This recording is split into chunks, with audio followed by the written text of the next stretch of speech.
Greetings, one. See, it's happened again. You're in the presence of greatness. You don't even know where I chat about. Greetings, one and all. This is Lloyd Brown, and welcome, social media family, to my vlog, which with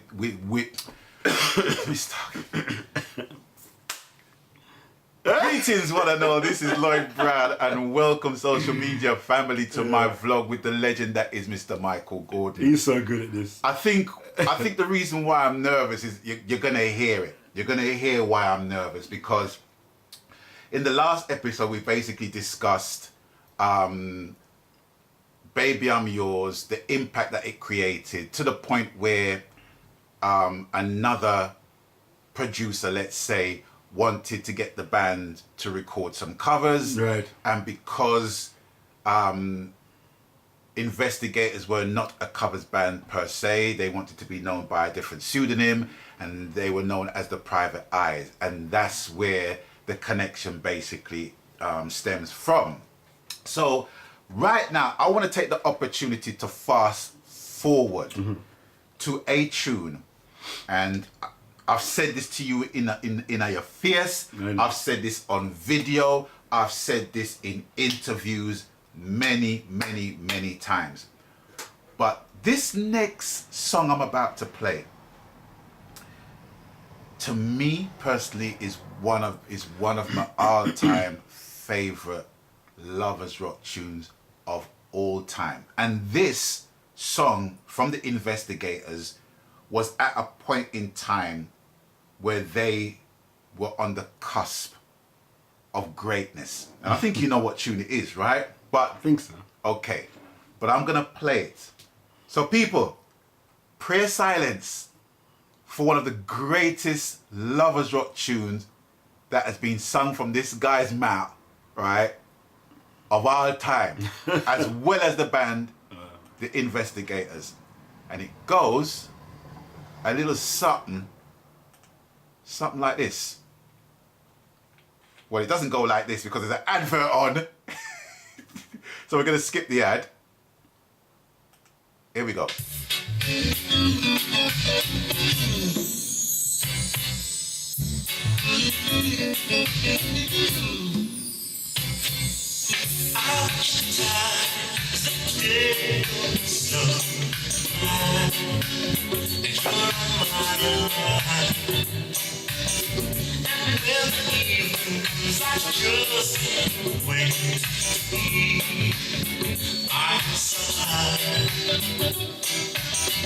Sometimes it's right there the way you make me feel. You have this power over me. At times I try so hard just to resist, and I try, but it's no use. And when I need your love, give me love. If I had my way, right, I'd let the whole 5 minutes and 30 seconds run on that. Is that how long it is? You know the 5 minutes and 30 seconds, right? Damn. It's one of those tunes that in order to grasp the concept of the song, you have to listen to the whole song. You know what I mean? And on radio, it's not done justice, and you know, and it's no DJ's fault, but the only time you can really hear that tune is in a dance, in a house party, in a blues, right? And I have to say that that song, to me, and I'm not just saying it because you're here, Mikey. I'm not saying it because you're here. I've said it many times, right? It's one of the most polished, well-produced, well-executed lovers rock songs I have heard in my life. Yeah. And when I heard that song, it was like, it just told me that this band right here, this band is ready for chart success. It sounds like, you know, without disrespecting the genre, but it sounds like a pop tune to me. Right. And what people will define as reggae. Right. But to us, I hear the song, there's reggae, there's jazz.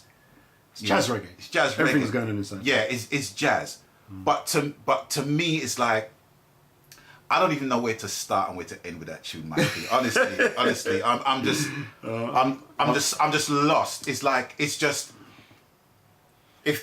like a desert island disc for me. If there was only one tune I could hear for the rest of my life, it would be that one, because it just encapsulates everything I love about music. You know what I mean? Lyrics, phrasing, harmonies, melodies, musicianship. It's all there. Now, Mikey, how the rascals? How did that tune come about? Man, do you know, Lloyd, at the time, I was actually working because things weren't really going on with the music. So you had a 9 to 5. So what was you doing? What was you doing? I was actually working in the dry cleaners. Okay. Yeah. Okay. I was pressing some clothes and things. Scene. Yeah. Scene. After them get rubbed off listening to your tunes. Yeah, people don't realize because we had to take some time out, and it was the band was on the verge of splitting, so we kind of split in the sense that the main nucleus of the band wasn't there anymore. Which was? So Colin wasn't in it. Right. Reg wasn't in it. Tony wasn't in it, drummer. Original bass player wasn't in it. And obviously Martin, Melodica, wasn't in it. So it was me. No, sorry, Reg was there. So it was me, Lorenzo, and Reg. Okay. And Spy, 4 of us. Right. Spy bass player, Reg keyboards player, 2 vocalists. Okay. So we had disbanded and reformed. And then we had the session musicians. Who were the session musicians? Sessions musician was the guy who played on the drummer, a guy called Richie something. And he played on Boy George's project, solo project. Oh, okay. And Lorenzo knew him. The guitarist was Chris Lane's brother. Wow. Alan. Wow. I think his name was. Yeah? Now, this is what came about. So, I was in the dry cleaners and I'm pressing clothes. As you do. Right? And I'm writing. Innit? Always writing. And this song came into my head. Because I was so bored. This song came into my head. Yeah. Fictitious. Nothing to do with personal, just a fictitious, but it's the melody. Yeah. And the only thing I can draw from that is because it was the time. I'm so damn bored. Yeah. That's why I watch the time. Wow. You know what I'm saying? It's amazing how things are. So I'm watching the time because I want to, I'm going to get out of this place, man. You know what I mean? It's hot. Yeah, but I'm like, and the day to goes pass slowly it, by. yeah, And exactly. you're in my mind. Shit. Yeah, and that's how that song came about. And at the time, I'm watching the time, I'm thinking I want to get out of this damn place. I'm like, I hate it. Saying. I've got to pay my rent. I watch the time as the day goes slowly by. You're on my mind. Wow. And when the evening comes, I just can't wait to be by your side.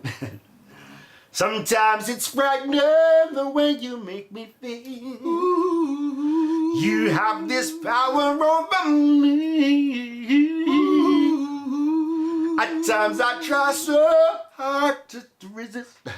And I try, and I try, but it's no use. And woman, I need your loving. Oh, Stop. Anyway, with that tune there, I thought, okay, with the new investigators, Yeah. vibe, I'm gonna bring this tune down. Sang it to Lorenzo. I said, yeah, that tune's hot.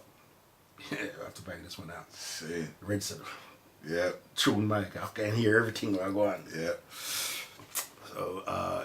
So we were controlling our own thing there by then. So Reg was in charge of finances. You book up the team and deal with it.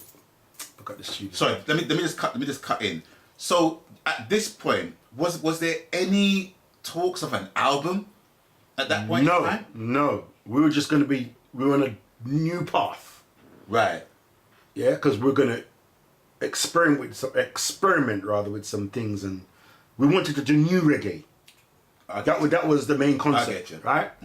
Not knowing where, but we just know that we weren't dealing with where we, the things we were doing before. Right. And that was so. With that in mind, I'm listening to this song in my head, and I'm hearing things going on in my head. And the funny thing is, I was kind of left more or less in charge with the production of it. Even though Reg and I were producing, with that song, it was my baby. Right. And that is the only song, Lloyd, that I can say to you that from start to finish, what you hear there is what's on the tape. In terms of the conception, what I heard, nothing really got changed. If anything, it got added. Yeah. But nothing was like, a man had a vibe and it was like, you know what, change that. It just flowed. Everything worked. Everything just worked. The only little problem I had was with Spy. Okay. Because Spy would start off with a bass line and play 20 other bass line. And I goes, you got no flipping discipline, bro. Which tune you hear name so? Go so. I goes, tune, like anything else, has got a start, a middle and an end, you might have a bridge. Yeah. But you don't play a second bass line, different bass lines from you played in the third verse from you played in the first. Don't do that. It's really, why are you doing that? Where'd you get that from? So I had to be like, just play the bass line straight. In terms of the inflections or whatever, but don't play another bass line. You can't play a second bass line in the second or third verse, please. And then he sulked and played it, right? Yeah. And that's what you hear. And one of the most amazing thing about that song for me is the guitar playing. Absolutely. The guitar playing is phenomenal. Yeah. Because that was not done in bits. Nah. It was played straight. Straight. Superb. Right? Superb. Straight. Right? And he played that straight. He just flicked with that. Yeah. Right? And I thought, that's quite genius. As simple as it might sound, it ain't simple. Because he's getting all of them notes. You've got to be subtle with it, you've got to caress it. Yeah. And we laid down the track, and I thought, we took, I think it was like 3 takes. Because I heard it and then fix up that. Third time was the backing track was done. And he played rhythm guitar, and then he played the pluck. And then I voiced it. Yeah. Same time we laid it down. That was not the days you come back on that. Rhythm laid down, voiced the tune, right? It wasn't even a guide. I voiced it. That's how we used to carry on back in them days. It's not like now, more time, I don't really do guides, but I voice something and I come back to it. Right. I might change that. And so, them days is different. I can't even think that. It's like, it was just intrepid. So when you went to voice the right? tune, Yeah. It was just one time you voiced it? No. I did it in about 3 takes. Okay. I did about 3 takes. Yeah. And patched it. But when I go to patch it, man was saying, well, the first take is the best one. What are you patching? And then I used to listen to people in it. So then I listened back to it, and I thought, okay, you might be right. Yeah? And apparently that's how Maxi does it. Maxi doesn't do in bits. He would do 3 or 4 takes, and then you choose if you want to patch. He's out. These days I don't record like that. I do it in segments. Yeah. Right? And because I'm more paranoid, but one of the most interesting things about that tune as well, that breakdown after you come out the sort of mid-late thing. That's my little rock influence. Right. And when I wanted to do that, I said, and I want you to play, but he was playing some little soulful. I said, no, I want rock. And I remember Chris was there recording the tune, and Chris, so why do you want that in it? That's not in reggae. I goes, that's not for lovers tune. Because I just hear that little bit in it. I don't want that subtle. I want that, but it doesn't have to be loud. But I want that rock sound. Yeah. And even them guys look at me. It's a bit different, right? I goes, yeah, but different work sometimes. Yes. You see, after we done it, though, when he played it, because he goes, well, you want to want that in other place? I said, no, I just want it there. Yeah, because you only come in the once, Yeah. not again. Yeah. Just the accent, the breakdown. Yeah, yeah, yeah. And then when he done it, and I said, you know, he done about 3 times. He goes, get a rougher sound on it, yeah. And he recorded it loud, and then when I heard it back, I said, well, bring it down in the mix, because it's a rock sound, but it's still subtle. Yeah. I didn't want it.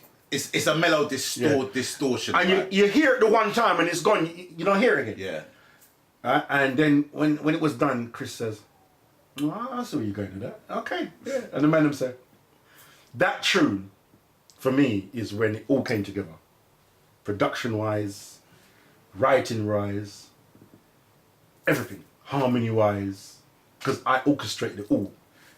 And that's the magic word I was talking about, orchestration. But Right. we're gonna cut this episode, but we're still gonna continue with that tune, because it's like it's a 2-episode thing that tune alone deserves. Okay, so we're gonna link up on the next episode. People stay blessed. We're out of here. We're gone. Peace.